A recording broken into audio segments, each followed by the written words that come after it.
in every way that it functions, we think of it as a visceral organ, right? It's under autonomic control and all of that. But anatomically, it's located in that posterior retroperitoneal space. It really forms as part of the outer tube or the parietal part of the body. And so this here, the way they took this kidney out, they left some of that parietal peritoneum that would have been covering the kidney. I would think it's a little bit hard to be sure, but this was probably, if I'm looking down at the animal, probably on its left side with this is the ureter coming off the tube that takes urine to the bladder. So the kidney has this.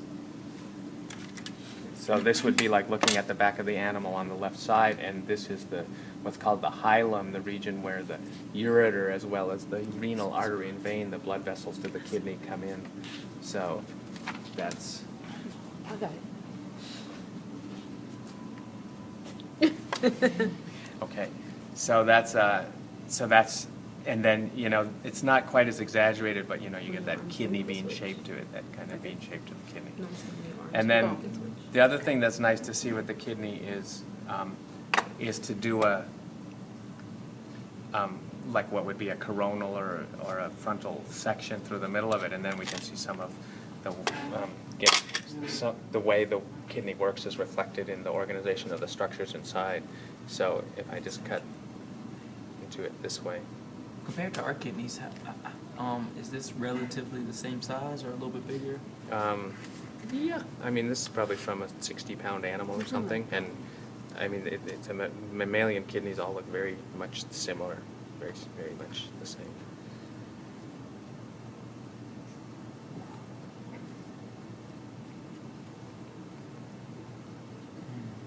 So.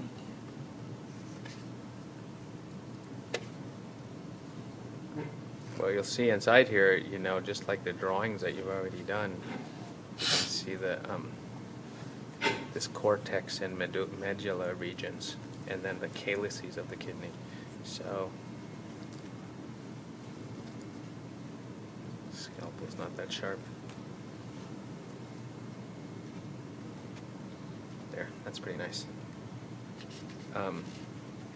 So now you can see this real distinct difference between the cortex region around the outside, where you have a predominance of the Bowman's capsules, or the region that filters the blood, where the fluid comes out of the blood, and then this darker region is the medulla, and it's organized in those medullary pyramids. I mean, they're kind of pyramid shaped if you follow them all the way down like that, like that, like that. So that's the medulla. Same thing, obviously, on the other side. And that's where you have lots and lots of collecting ducts, and they all start to come together into these connective tissue line spaces called the calyces. So you have minor calyces, or the smaller spaces closer to the medulla, and major calyces as you get more towards the central core, or that hilum region of the kidney, and they all come together eventually into what's called the renal pelvis. Pelvis just meaning a region where you have something that passes through there, and then out the renal pelvis into and that's where the urine would pass out. Whoops, into the ureter, and then be taken To the bladder. Yeah, caudally into the bladder. And this is a constant ongoing process, right, of filtration and concentration of urine in the kidneys. Urine is constantly being produced and passed down to the bladder, where, of course, in the bladder it can accumulate, up to, in some, 500 milliliters or even a liter of urine. And so what we're trying to see in the lab is how drinking these different fluids might affect the rate at which that urine is being produced, by actually forcing the folks to urinate after a much shorter period of time than you normally might, because there is that constant urine production. And so that's pretty much what we can see here. If I show you on the, you want to take a look at this guy? Yeah, we got time, right?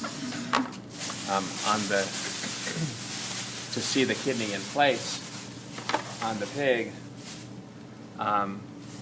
this is pretty nice because, remember, we're here in the abdominal cavity, and here's the kidney in place behind the parietal peritoneum in that retroperitoneal space. I had somebody said, I think there's a tumor on the pig. No, that's actually the kidney back there.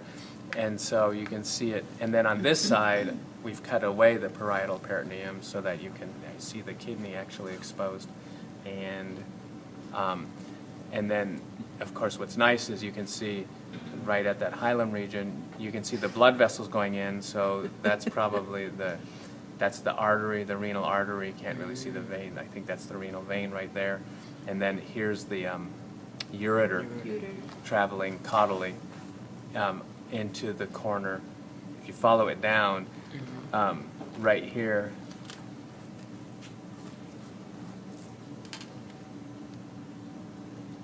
follow it all the way, it's going to go up here and into the The rectum? No, into the bladder, into the urinary bladder, into the corners of the bladder. And then the bladder fills with urine. This is, obviously a deflated bladder. It's not working at this point. It fills with urine. And then the urethra is going to go out this way and through the pelvic girdle, which we'll see in the third part of the course when we do the pelvis.